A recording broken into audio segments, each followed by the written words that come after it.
እኛ መመስገን የለብንም ጨርሶ እግዚአብሔር ነው መመስገን ያለበት። እግዚአብሔርን አለማስቀደሙ ዲያብሎስን ከሰማይ ልዕልናው አውርዶ የፈጠፈጠው የእግዚአብሔርን ክብር በመቀማቱ ነው። መዝሙረ ዳዊት መዝሙር 28 ቁጥር 1 ላይ ቅዱስ ዳዊት የሚለው አምጽኡ ለእግዚአብሔር ክብረ ወስብሐተ፣ ለእግዚአብሔር ክብርና ምስጋናን አምጡ ይላል። ለራሳችሁ አትውሰዱት ነው። የእግዚአብሔርን ክብር ለእግዚአብሔር ነው። ለሰው የሰው ክብር ተሰጥቶታል። ሰማይ ሰማያት ለእግዚአብሔር ወምድረሰ ወሀበ ለእጓለ እመሕያው። እግዚአብሔር ልዕልናን ጌትነትን ለራሱ ነው ያደረገ። ለሰው ልጅ የተሰጠው ሀብት ግን ትህትናው ነው። እግዚአብሔር ልዕልና የራሱ ነው፣ ክብር የራሱ ነው፣ ጌትነት የራሱ ነው እና እግዚአብሔር በምድር ላይ የሚጠላው ነገር ኩራት ነው። የኃጢአቶች እናትም ኩራት ናት። እግዚአብሔር ኩራትን ይጠላል። ምክንያቱም መክበር ያለበት እግዚአብሔር ስለሆነ ማለት ነው። በመልክ መመካት የኩራት ምንጭ ነው። ዘረኝነት የኩራት ምንጭ ነው አይደል? የኔ ዘር ጥሩ ነው ማለት ነው። ስለዚህ የኩራት ልጅ ነው ልላችሁ ነው። ትዝርት የኩራት ምንጭ ነው። አረማመድ፣ አለባበስ የኩራት ልጅ ነው። ትሁት ሰው በአለባበሱ ይታወቃል፣ በአነጋገሩ ይታወቃል፣ ይለካል። ራስን ማመስገን የእብሪት፣ የድንፋታ፣ የቁጣ ሁሉ ምንጭ ነው።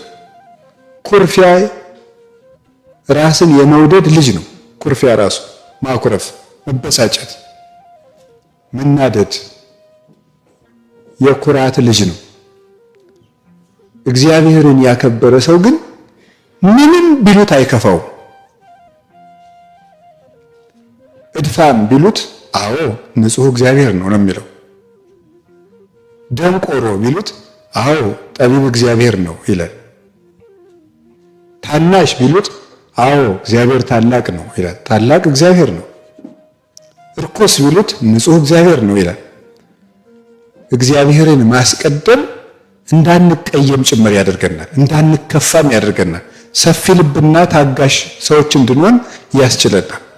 ዲያብሎስን የጣለው እግዚአብሔርን በምስጋና አለማስቀደሙ ነው።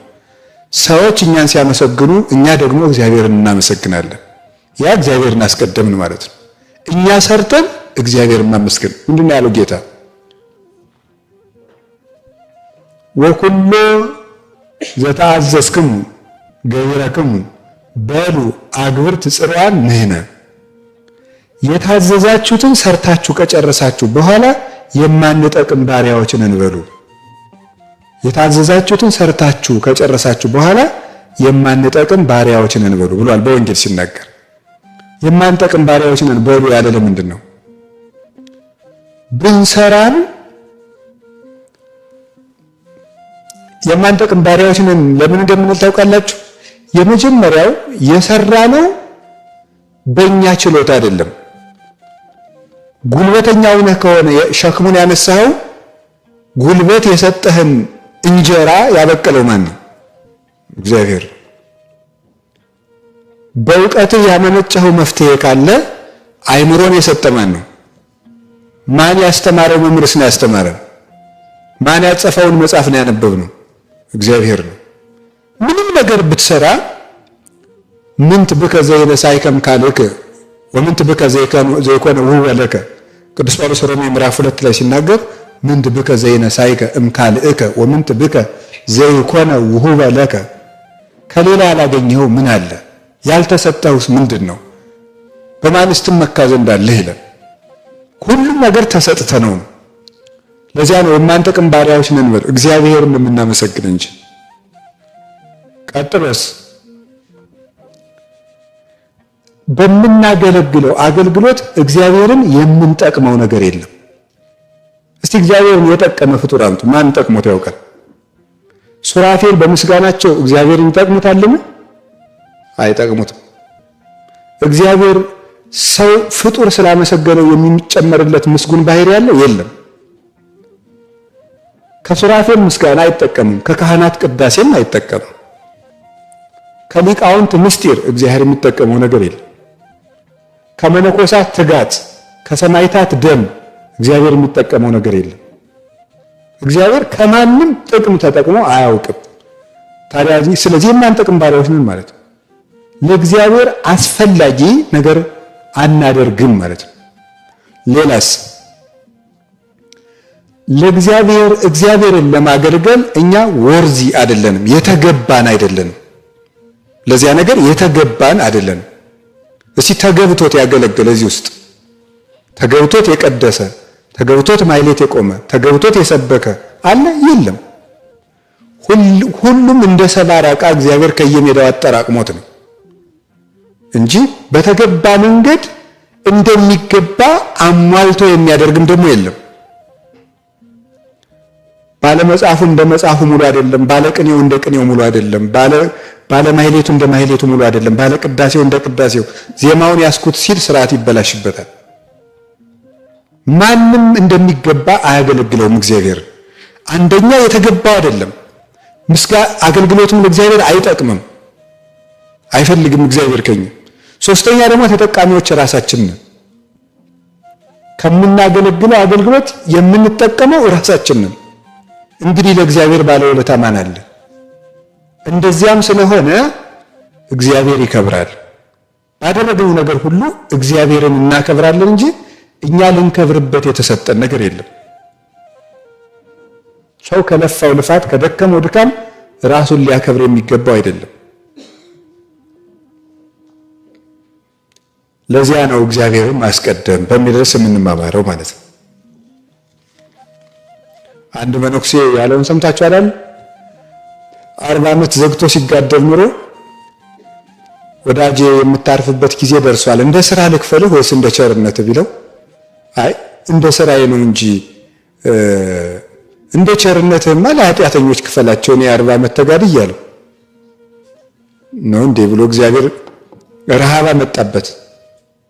ረሃብ ቢያመጣበት አንድ ቀን እኮ ነው። ትዕግስቱን ከነሳው እኮ መታገስ አይችልም። ቢያመጣበት ከተማ ዘል እያለ ወጥቶ ሄደ። ሲሄድ የሚበላው ሲያጣ እንጀራ ስጡኝ፣ ብር አምጣ፣ የለኝም፣ ከሌለማ አንሰጥም። እንግዲያስ 40 ዓመት ዘግቼ ተጋድያለሁ፣ የ20 ዓመት ጸጋ ለእናንተ ይሆናል። ሰጠ። ከዚያ በኋላ ውሃ ጠማው፣ ውሃ ፈለገ፣ አጣ። ውሃ ስጡኝ፣ ብር አምጣ፣ የለኝም፣ እንግዲያማ አንሰጥም፣ 20 ዓመት ቀርታኛለች፣ ውሰዷት። እሷን ሰጠ። መጨረሻ ላይ ደግሞ ምን ቀረው? ሃይማኖቱ ቀረው። ሃይማኖት ደግሞ ሃይማኖት ክልት ሸጠን ወረላ ካንተ ሰውዬ ብሎ መልአኩ መጥቶ አስቀረለት፣ ከእግዚአብሔር ማስታረቀው። እንግዲህ በጎረገነት ይኖራል ብለዋል አባቶች። ግድ የለም እዚያው ደረሰስ እግዚአብሔር ያውቃል። ስለዚህ አያችሁ እንደ ቸርነትህ ቢል ምን ጨነቀው? እንደ ቸርነትህ ቢል በስራው መስሎታል። 40 ዓመት ሰው ታግሶ በአንድ እግሩ ሰው 40 ዓመት ቆሞ ቢጸልይ ያ ትዕግስት ከማን የመጣ ነው? ከእግዚአብሔር የመጣ ነው። እግዚአብሔር አስታግሶ ነው። ስለዚህ እግዚአብሔርን በጸጋው የሚያከብር ሰው የታደለ ነው። በተሰጠችው መክሊት ክብሩን እሱ ያልወሰደ ሰው ራሱ ያልወሰዳት ራሱ ያልተመጻደቀባት ሰው እሱ ትሁት ነው። በእውነት እግዚአብሔርን የሚያይ ሰው ማለት እሱ ነው። ከቃሉ ጋር ናችሁ። እግዚአብሔር ከሁላችሁ ጋር ይሁን። ሁለተኛ እግዚአብሔርን ማስቀደም ማለት ምን ማለት ነው? እግዚአብሔርን ማስቀደም ማለት ከምንፈልጋቸው ነገሮች ይልቅ እግዚአብሔርን መምረጥ ማለት ነው። ከምንፈልጋቸው ነገሮች ይልቅ እግዚአብሔርን መምረጥ፣ ይሄ ምን ይባላል? እግዚአብሔርን ማስቀደም። ምንድነው ያልኩት? እስቲ አይት ከምንፈልጋቸው ነገሮች ይልቅ ማንን መምረጥ ነው? እግዚአብሔርን መምረጥ ነው። ይሄ ኦሪት ዘፍጥረት ምዕራፍ 2 ቁጥር 17 ላይ የምታገኙት የሚገልጸው ይሄ ነው። ታሪኩ የምን ታሪክ ነው? የዕፀ በለስ ታሪክ ነው። መቼስ የፈረደባቸው አዳምና ሔዋን ሳይወቀሱ አይውልም። አልፈረደባቸውም። አሁን እንኳን ጻድቃን ናቸው እና አሁን ጻድቃን ናቸው። አሁን እኔ አዳምና ሔዋንን አልወቅስም። በሕይወቴ ሞቅሻቸው አላውቅም። በነገራችን ላይ አዳምና ሔዋን እኔ ወቅሼ ሰብኬ አላውቅም፣ ሰው ብዬ ነው የማወቅሰው እንጂ። አሁን እግዚአብሔር ያሳያችሁ፣ ክርስቶስ ያመልክታችሁ። እግዚአብሔር ለአዳምና ለሔዋን ስንት ነገር ነው የሰጣቸው? ስንት ነገር ነው የሰጣቸው ሲሚነግረኝ ሁሉን ነው እንጂ የሰጣቸው። የሰማይ አዕዋፍ የምድር እንስሳትን ሁሉ ምንድነው ናቸው? ግዙ ነው ያላቸው። የሰማይ አዕዋፍን ዋኮነን ኮዲ በኩሉ ዘሥጋ አይደለም ሁሉ ስጋው ደግሞ ነገር እንዲገዛ ለሰው ልጅ ሰጠው። የሰማይ አዕዋፍ የምድር አራዊት እሱን ሁሉ ሰጠና ኮንንዋ ለምድር ምድርን ግዟት ብሎ ስልጣን ሰጣቸው። ከዛ ደግሞ ምን ሰጣቸው? ምን ሰጣ? አርአያውንና መልኩን ሰጠ። ከዛ ስምጣን በሕያውነት አሰለጠነው። የሰው ልጅ መልኩን ሰጠው። ዘፍጥረት ምዕራፍ 1 ቁጥር 26 ላይ የሕይወት እስትንፋስን ህፍ ብሎ በሰው ልጅ ላይ ሕይወትን አሳደረና ሕያውነትን፣ ሀብትን፣ ጸጋ፣ ልጅነትን ሰጠው። በገነት አኖረው፣ ብርሃንን አለበሰው። ከዛ በኋላ አንድ እንጨት ብቻ ከለከለው። እግዚአብሔር ለአዳም ከሰጠው እንጨት ሁሉ አንድ እንጨት ይበልጣል ወይ? አይበልጥም። ከእንጨት ይልቅ እንደውስ እግዚአብሔር ከሰጠው የእግዚአብሔር አምሳል የተሰጠው ብቸኛው ፍጡር ሰው ነው። እግዚአብሔር ለአዳም ከሰጠው ከራሱ መልክ የበለስ ፍሬ ይበልጣል ወይ? አይበልጥም። እግዚአብሔር እፍ ብሎ ለአዳም ከሰጠው የመንፈስ ቅዱስ ጸጋ የበለስ ፍሬ ይበልጣል? አይበልጥም። ታዲያ እንደዚያ ከሆነ እግዚአብሔር ትልቁን ሰጥቶ ትንሹን ለምን ነው የከለከለው? እኔ ትልቅ የሆነ ነገር በመስጠት አዳም ሆይ አንተን መውደዴን ገልጫለሁ፣ አንተ ደግሞ ከትንሽ ነገር ሁሉ ይልቅ እኔን በመምረጥ ትወደኛለህ ወይ ነው ጥያቄው። ግልጽ ነው አባባሌ? አዳም ሆይ እኔ ላንተ ትልቅ ነገር በመስጠት አንተን እንደምወድህ አረጋግጬልሃለሁ፣ አንተ ደግሞ ትንሽ ነገር በመተው እኔን መውደድክን ትገልጣለህን ነው ጥያቄው። እኔ ትልቅ ነው የሰጠሁህ፣ አንተን ደግሞ ያነሰ ነው የጠየቅኩህ እያለው ነው። እግዚአብሔር ሁልጊዜም ትልቅ ሰጥቶ ያነሰ ይጠይቃል። ብዙ ሰጥቶ ትንሽ ይፈልጋል እግዚአብሔር። የዘላለም ሕይወት ለመስጠት የአጭር ጊዜ ጸሎት ይጠይቃል እግዚአብሔር። የሚሰጠው ብዙ ነው። ሰው በ70 ዓመት ያገለግለዋል፣ እሱ ግን የዘላለም ሕይወት ይሰጠዋል። እግዚአብሔር ብዙ ይሰጣል፣ ጥቂት ይጠይቃል። እንደሱ ነው እግዚአብሔር። ስለዚህ አዳም የተፈረደበት በምንድን ነው ብትሉ እግዚአብሔርን ባለማስቀደም ነው። ከእግዚአብሔር ፍቅር ይልቅ የበለስን ፍሬ አስቀደመ፣ መረጠ፣ በለጠበት ማለት ነው። ለእግዚአብሔር ፍቅር ከመሳሳት ይልቅ ሔዋን ወአፍተዋ ለሔዋን አይደለም ነው የበለስ ፍሬ አስጎመጃት ይላል። የምርጫ ጉዳይ ነው። ስለዚህ ሔዋን በለስን በመምረጧ ምክንያት አዳም በለስን በመምረጡ ምክንያት ከእግዚአብሔር ይልቅ በለስን መምረጥ ጉዳዩ የገንዘቡ ትንሽነትና ትልቅነት ሳይሆን ከእግዚአብሔር ይልቅ ያንን መምረጥ ነው ያስፈረደበት ማለት ነው። በለስ ትልቅ ዋጋ ኑሮት ሳይሆን ከእግዚአብሔር ይልቅ በመመረጡ ግን በደሉ ትልቅ ነው። ከእግዚአብሔር ይልቅ በመመረጡ እሱ ነው መሰረታዊ ነገር። ስለዚህ እግዚአብሔር አዳምን ከኔ በለስ ከተሻለ የበለስህን ዋጋ ሞትን ቅመስ ብሎ ሞትን ሰጠው። እግዚአብሔርን ቢመርጥ ደግሞ እግዚአብሔርን ማምለጥ ትልቅ ነገር ነውና እግዚአብሔርን የመምረጥ ዋጋው የዘላለም ሕይወት ነው። ሰው የመረጠውን ዋጋ ነው የሚያገኘው። እግዚአብሔርን ቢመርጥ የዘላለም ሕይወት ያገኛል። ያነሰውን ስለመረጠ የሰው ልጅ አነሰ። ትልቁን የመረጠ ትልቅ ይሆናል፣ ያነሰውን የመረጠ ያንሳል። ማነስ የምርጫ ማነስ ውጤት ነው። ትልቅነትም የምርጫ ትልቅነት ነው። ትልቁን መምረጥ እንዴት ያለ መልካም ነገር ነው። እግዚአብሔር ከሁላችን ጋር ይሁን። እግዚአብሔርን ማስቀደም ማለት እሱ ነው። እግዚአብሔር አሁን ሌሊት ተነስታችሁ ጸልዩ የሚለን እኛ እንቅልፍ አተን ስንሰቃይ ደስ ብሎት አይደለም። ከእንቅልፍ ይልቅ እኔን ትመርጠኛለህ ወይ ነው ጥያቄው። ከእንቅልፍ ጣዕምና ከኔ ማንን ነው የምትመርጥ ነው። በምንወዳቸው ነገሮች እግዚአብሔር እኛን ይፈትነናል። ከኔ ይልቅ ማንን ትመርጣለህ ነው። እግዚአብሔር ጾም የሚለው ሲርበን ደስ ብሎት አይደለም። ከምግብ ይልቅ እኔን ትመርጠኛለህ ወይ ነው። ምርጫችንን ለመፈተን ነው። እሱን ለማየት ነው፣ ሌላ አይደለም። ከቃሉ ጋር ናችሁ። እግዚአብሔርን ማስቀደም በአብርሃምን ደግሞ ፈተነው አይደለም? እግዚአብሔር አብርሃምን በሶስት ፈተና ነው የፈተነው። እንደምታውቁት አብርሃምን የመጀመሪያው ከሀገርህና ከዘመዶች ተለይተህ ምን በል ነው ውጣ። ይሄ ማለት ነው ከሀገርህ ይልቅ እኔን ትወደኛለህ ወይ ማለት ነው ጥያቄው። ከሀገርህ እኔን ትመርጣለህ ማለት ነው እግዚአብሔርን ማስቀደም። አሁን ዛሬ እግዚአብሔር ያሳያችሁ፣ ክርስቶስ ያመልክታችሁ። አብርሃም ሳያውቀው ከሀገር አስበልጦ የወደደውን አምላክ እኛ ግን በቁርባን አውቀ ነው እንኳን ሀገራችን እየበለጠብን ነው። ሙቶልን አውቀ ነው፣ ደሙን አፍሶልን አውቀ ነው፣ ስጋውን ቆርሶልን አውቀ ነው። አሁንም ሀገር ይበልጥብናል። አይገርማችሁም? ዘረኞች ነን። ከእግዚአብሔር ሀገር ይበልጣል? በፍጹም ነውር ነው። ሀገር እግዚአብሔርን ይተካል? ይሰጣል? ሀገር ቢጠፋ ከእግዚአብሔር ይጠጋሉ፣ እግዚአብሔር ቢርቅ ከማን ይጠጋሉ? መጠጊያችን እግዚአብሔር ነው። ሰፊ እጅ አለው።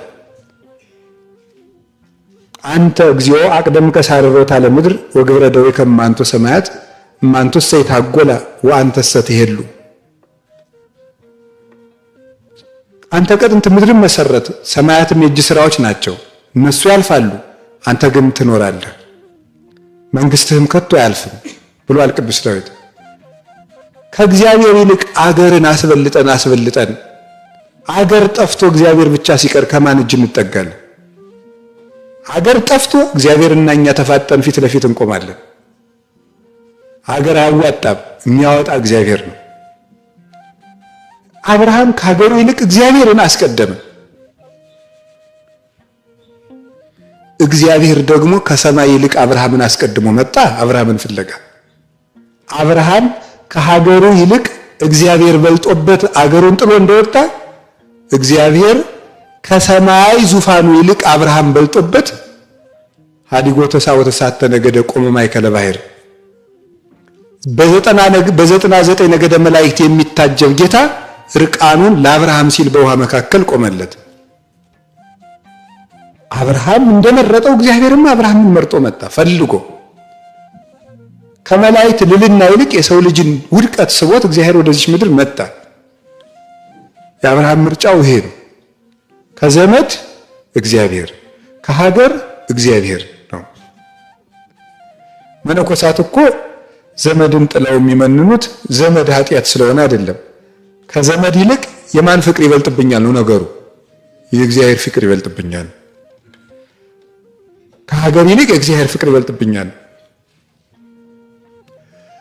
እግዚአብሔር አብርሃምን ሌላኛ ፈተና ፈትኖታል። ኦሪት ዘጸአት ምዕራፍ 17 ከቁጥር 1 ጀምሮ እንደምናነበው አብርሃም ወይ አለው። እንዴት ያለ ፈተና ነው! አሁን አብርሃም ሆይ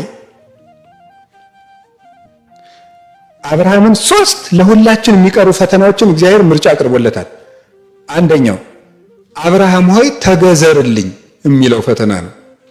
ይሄ ማለት ካንተ ይልቅ እኔን ትወደኛለህ ሆይ፣ ይሄ ነው። ካንተ ይልቅ እኔን ትወደኛለህ። አሁን ቅድም ከሀገር ነበር፣ አሁን ደግሞ ከራስህ ሁሉ ደግሞ ይልቅ እኔን ትወደኛለህ ሆይ ነው። ቁሰልልኝ ነው። ቁሰልልኝ። ይሄ ማለት እግዚአብሔርን ደስ ካለው ሞትንም እንኳን ቢሆን እንመርጣለን፣ ወይም ያለ እግዚአብሔር ከመኖር ከእግዚአብሔር ጋር መሞትን መምረጥ ማለት ነው። እሱ የማቴዎስ ወንጌል ምዕራፍ 26 ቁጥር 39 ላይ ወባይቱ ፈቃደ ዚአከ ለይኩን ወአኮ ፈቃደ ዚአየ ብሏል አይደል ጌታ። አባቴ ሆይ ይችን ጽዋ ከኔ ያሳልፋት አለና ነገር ግን ያንተ ፈቃድ ይሁን እንጂ የኔ ፈቃድ አይሁን አለ። ምን ማለቱ ነው? በሰማዕትነት የሚሞት ሰው ምንጊዜም ማረፍ ይፈልጋል። ባይሞት ደስ ይለዋል አንድ ሰው አይደል? ነገር ግን እግዚአብሔርን ደስ ካለው እሱ የሚመርጠውን እረፍት ወይም አለመሞት ሳይሆን እግዚአብሔርን የሚያስደስተውን ሞት ቢሆን መምረጥ አለበት ነው።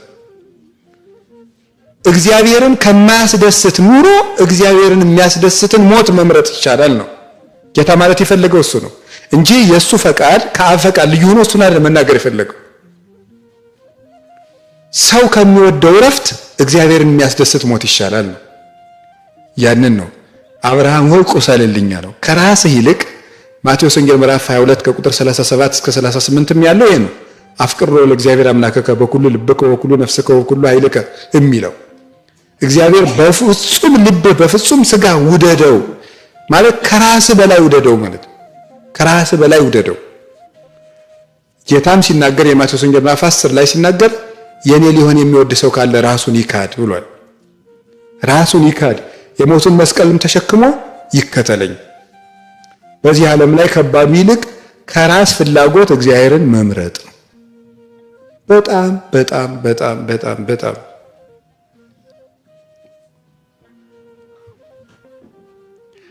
ጾም ይሄ ነው፣ ሌላ አይደለም። ጾም ቅድም እንዳልኳችሁ ነው። ስጋ የማንበላው ስጋ በጾም ጊዜ ስጋ የማንበላው በግና ፍየል ኃጢአት ስለሆኑ አይደለም። ስጋ በጣም ስጋ ስለሚወድ ከምትወደው ወጥ ይልቅ እግዚአብሔርን ተወደዋለህ ወይ ነው። ምንም ነገር አይደለም፣ ሌላ እንደሱ ነው ነገሩ። የምንወደውን ነገር በመተው እግዚአብሔርን መውደዳችንን ለመግለጥ ነው እንጂ ፍየልና በግና ከብትና ዶሮ ኃጢአቱ ነው አይደለም የሚተውት። እግዚአብሔርን ከምንወደው ምግብ በላይ እንመርጠዋለን ወይ? ያን ነው የተፈለገው። ከቃሉ ጋር ናችሁ? ይሁዳ ከምር ይልቅ እግዚአብሔርን መውደድ አቃተው። ከ30 ብር ይልቅ መምህሩን መውደድ አቃተው። ተው ማለት አደገኛ ነው። ምርጫ ነው። ይችን የመምረጥ ጉዳይ ነው አይምሯችን።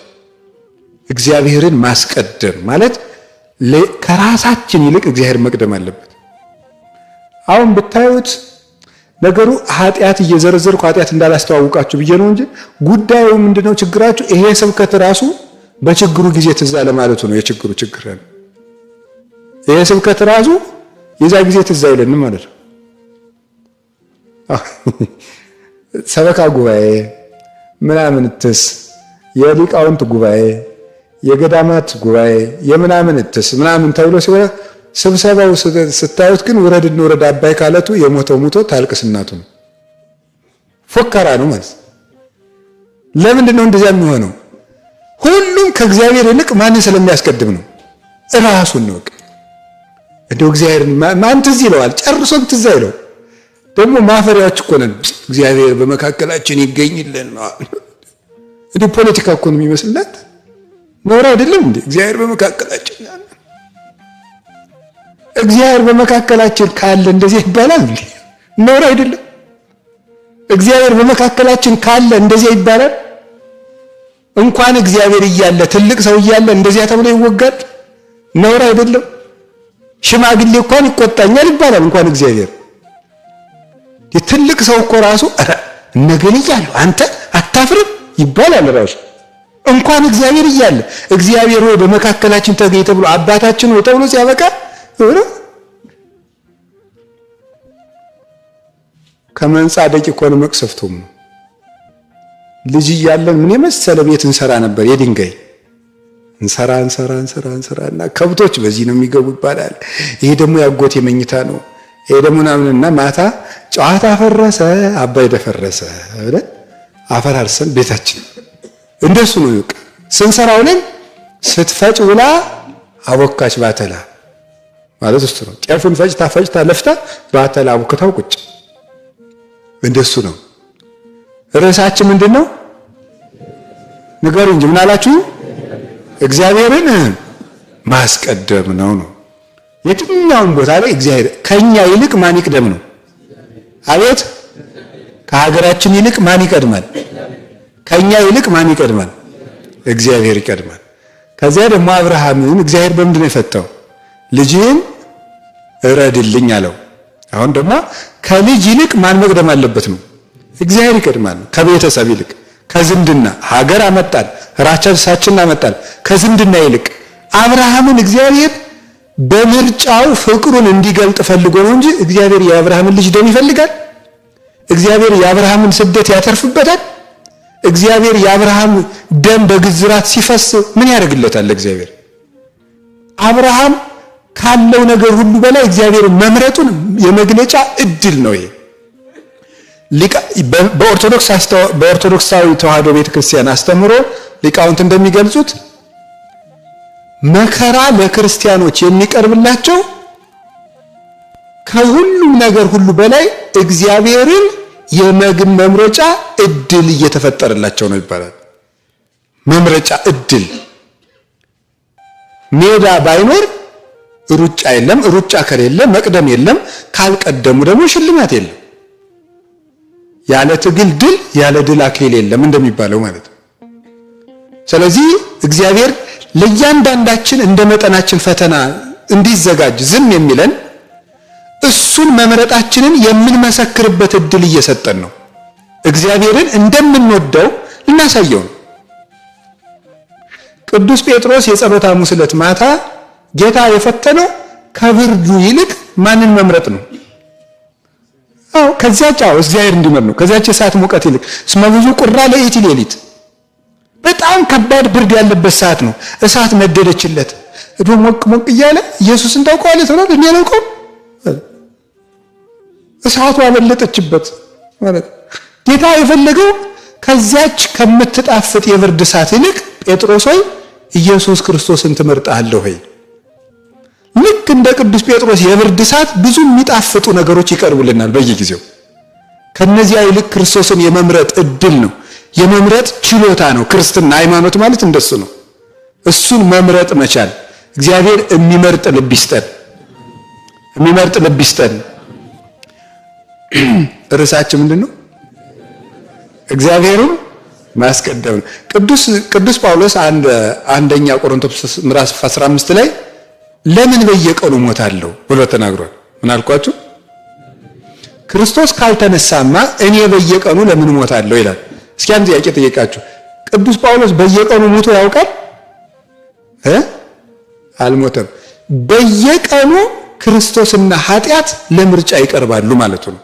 ስለዚህ በየቀኑ ማንን ይመርጣል ማለት ነው? ቅዱስ ጳውሎስ ክርስቶስን እየመረጠ ይኖራል ማለት ነው። በቃ የሰው ልጅ በሃይማኖት ጸና ማለት እግዚአብሔርና ኃጢአት በየደቂቃውና በየሰዓቱ እየቀረበለት እግዚአብሔርን እየመረጠ ሲጸና ነው አመነ የሚባለው ማለት ነው። እግዚአብሔርና ገንዘብ፣ እግዚአብሔርና ሹመት፣ እግዚአብሔርና ደስታ ለምርጫ ይቀርባሉ። እግዚአብሔርን የመረጠው ሰው በሃይማኖት ጸና ይባላል። እንደሱ ነው። ርዕሳችን ምን ሆነ? እግዚአብሔርን ማስቀደም። ኦሪት ዘጸአት ምዕራፍ 13 ላይ ምን የሚል ቃል አለ? በኩሩን ሁሉ ለኔ ለይልኝ አለው እግዚአብሔር። ኦሪት ዘጸአት ምዕራፍ 13 ቁጥር 2 ላይ የበኩሩን ከእስራኤል የተወለደው ወኩሉ ተባይት ዘይፈት ማይጸነሙ እምሰብ እስከ እንስሳ፣ ከሰው እስከ እንስሳ ድረስ የእናቱን ማህፀን መጀመሪያ የሚፈታው በኩር ሁሉ ለኔ ሊሆን ይገባል አለ እግዚአብሔር። ለኔ ሊሆን ይገባል። መጀመሪያ የተወለደውን ከብትም ሰውም ለኔ ስጡኝ አለ እግዚአብሔር። ለኔ ስጡኝ ምን ማለቱ ነው መሰላችሁ? እዚህ ውስጥ እግዚአብሔር ያስተምራቸው የፈለገው ምንድነው? የመጀመሪያ ልጃችሁን ለኔ ስጡኝ ማለት በየትኛውም ሁኔታ ትልቁን ነገር መጀመሪያ ለማን ስጡኝ ነው? ለኔ ስጡኝ ነው። በሁሉ ነገር እኔ ልቅደም ነው ማለት የፈለጉት። በኩሩን ለኔ ስጡኝ ማለት የትም ቦታ እኔን አስቀድሙኝ ነው። ትርጉሙ ይሄ ነው ባጭሩ። የዚህ ጥቅስ ትርጉሙ የትም ቦታ መቼም ቢሆን እኔን አስቀድሙኝ፣ መጀመሪያ እኔ ልቅደም ነው። እንደገና ደግሞ